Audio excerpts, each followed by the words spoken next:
Do you really think I'm going to give you an advance for your daughter's fairy tales? Edward Harrison leaned back in his leather chair, savoring each word like poison. People like you always have an excuse, Michael. Always. Michael lowered his head, unaware that in his pocket, he carried the paper that would change everything forever. Michael Thompson had arrived at his boss's office with a racing heart and sweaty hands. 15 years working as a janitor at Harrison Holdings. 15 years coming in before everyone else and leaving after everyone else. 15 years being invisible within those glass and steel walls. But today he needed to be seen. He needed to be heard. Mr. Harrison, Michael had begun, respectfully taking off his work cap. I've come to ask you a very big favor. My daughter, Sophia, she needs urgent heart surgery. The doctors say she can't wait any longer. Edward hadn't even looked up from his computer. And what does that have to do with me, Michael? His voice sounded bored, as if he were talking about the weather. I've worked here for 15 years, sir. I've never missed a day, never caused any trouble. I just need an advance on my salary. I can sign whatever you want. I can work unpaid overtime. It was then that Edward finally looked at him. His gray eyes held that coldness Michael had seen directed at others, but never at him. An advance? Edward let out a dry laugh. Michael, do you really think this company is a charity? No, sir. Michael felt his voice crack. In his mind, the image of Sophia appeared in that hospital bed. So small, so fragile, connected to those tubes that helped her breathe. My little girl is dying, Mr. Harrison. Edward slowly stood up, walking around his desk like a predator. Look, Michael, I'm going to be clear with you.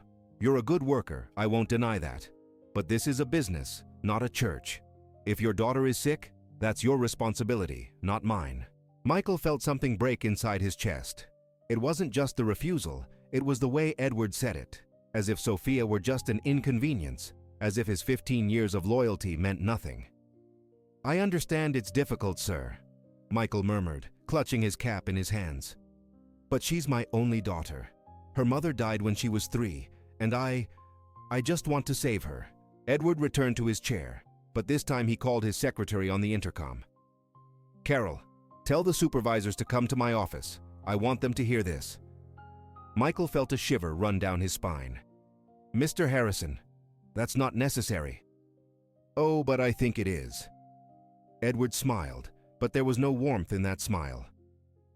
You see, Michael, I need everyone to understand something very important about how this company operates. One by one, the supervisors began to enter. Carl, the site supervisor, Mary, the administrator, Joe, the head of security. Faces Michael knew, people he had shared coffees with during breaks for years. Now they all looked at him with curiosity, not understanding why they were there. Gentlemen, Edward began, standing up theatrically. We have Michael here, our dear janitor, who has come to ask me for money because his daughter is sick. He paused, letting the words hang in the air. Does any of you think I should give him an advance? Michael felt his face burn with shame. He couldn't look any of his colleagues in the eye. Sir, please. No, Michael. It's important that we all understand this. Edward walked towards him, standing so close that Michael could smell his expensive cologne. You know what your problem is? You think that just because you've cleaned our floors for 15 years, that gives you some special right. Carl tried to intervene. Boss, Michael is a good man.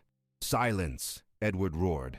I'm speaking here. Michael, the reality is very simple. You're expendable. Anyone can do your job, and if you can't handle your personal problems without coming to whine to me here, then maybe you need to find another job. Michael closed his eyes, feeling every word was a stab. He thought of Sophia asking him that morning, Daddy, is the doctor going to fix my heart? He had had to lie to her, tell her yes, that everything would be okay.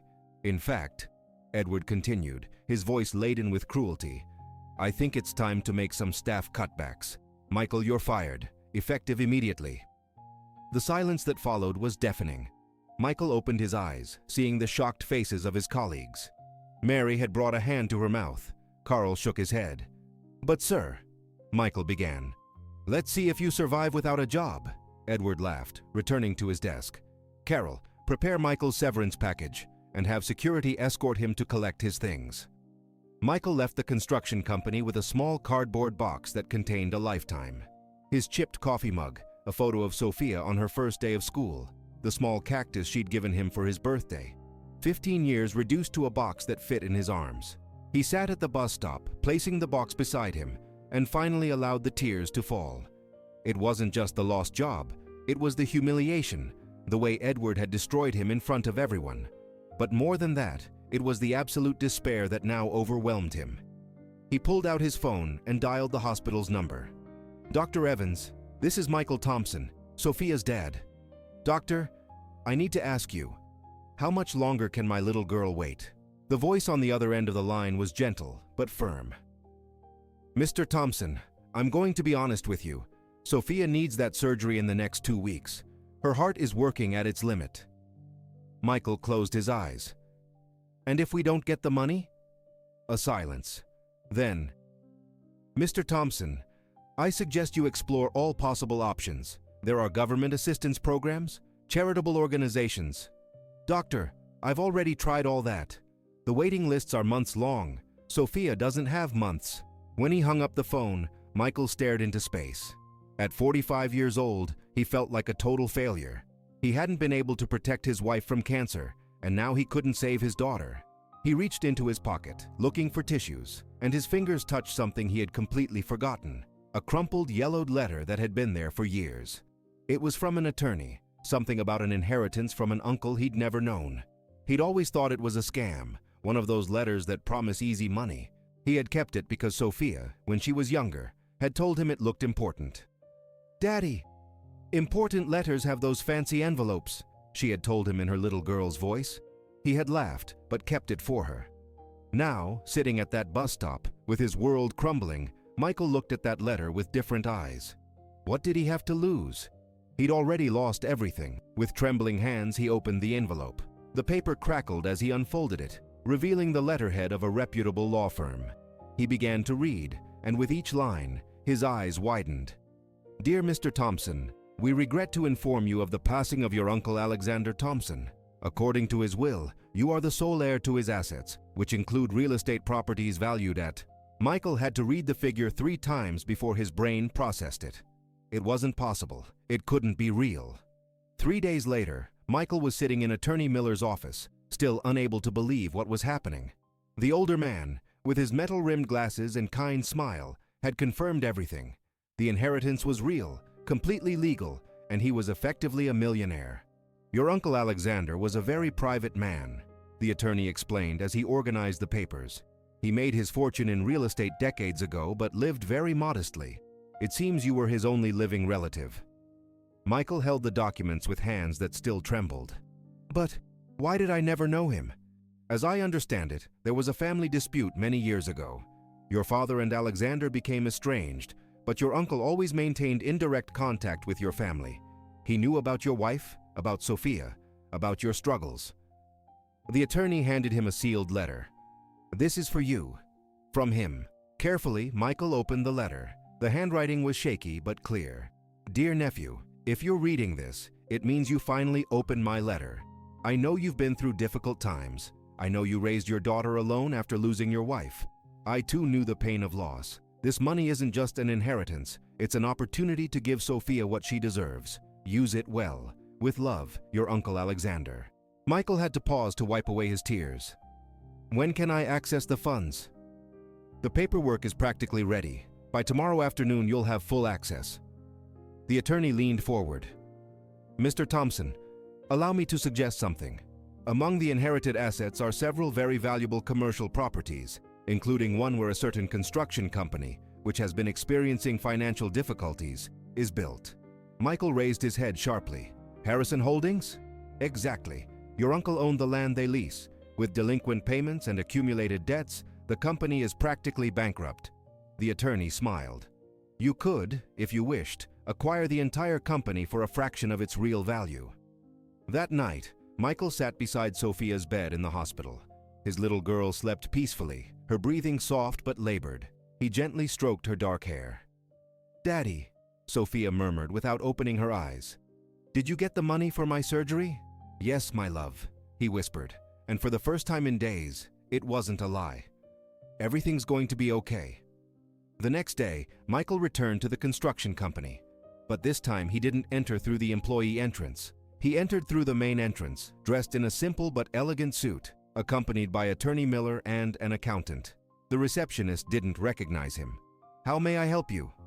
"We're here to see Mr. Edward Harrison," the attorney said. "We have a business proposal." Edward Harrison entered the boardroom with his usual arrogance, expecting to find potential investors. He stopped dead in his tracks when he saw Michael sitting at the head of the table. "What the hell is this man doing here?" Edward roared, turning to his secretary. "I called security last time." Attorney Miller stood up calmly. "Mr. Harrison, I'd like to introduce Mr. Michael Thompson, the new owner of this company." Edward let out a laugh. "What kind of joke is this?" "It's no joke," Michael said softly, without standing. His voice was calm, but there was a firmness in it that Edward had never heard before. "The documents are all here. I've bought all your debts, the building, the equipment, everything." Edward grabbed the papers with trembling hands, his eyes scanning the legal lines that confirmed the impossible. This can't be real." "It's very real," Michael continued. "Your company was broken, Edward. The delinquent land payments, the debts to suppliers, the bank issues, all of that gave me the opportunity to acquire it for a fraction of its value." Edward collapsed into a chair, his face ashen. How did you get so much money?" "That doesn't matter now." Michael stood up slowly. "What matters is what happens from here on out." "Are you going to fire me?" Edward asked, and for the first time, Michael heard fear in his voice. Michael looked at him for a long moment. He could see the terror in the eyes of the man who had humiliated him, who had put his daughter's life at risk. It would have been so easy to say yes, so satisfying to get revenge. "No," he finally said. "I'm not going to fire you." Edward raised his head, surprised. "But things are going to change," Michael continued. "You're going to work here as an employee. You'll earn a fair salary, like any other worker. And you're going to treat me and everyone else with the respect we deserve." Michael walked to the window, looking at the cityscape. "I'm going to create an emergency fund for all employees, so that no one else has to go through what I went through, begging for help for their family." He turned to Edward. "Do you accept these conditions?" Edward nodded slowly, his arrogance completely gone. 2 weeks later, Sophia left the hospital with a radiant smile and a completely healthy heart. Michael held her in his arms, breathing in the scent of her hair, feeling the strong, regular beats of her healed heart. "Daddy," Sophia said, "is it true you're the boss where you used to work?" Michael smiled. "Yes, my love, but the most important thing is that now I can take care of you the way I always wanted to." As they walked to the car, Michael felt a deep peace. It wasn't revenge that had healed him, but the opportunity to turn his pain into purpose, his humiliation into compassion. Alexander was right. The money wasn't just an inheritance, it was an opportunity to make things right. And this time, no one would have to beg for dignity.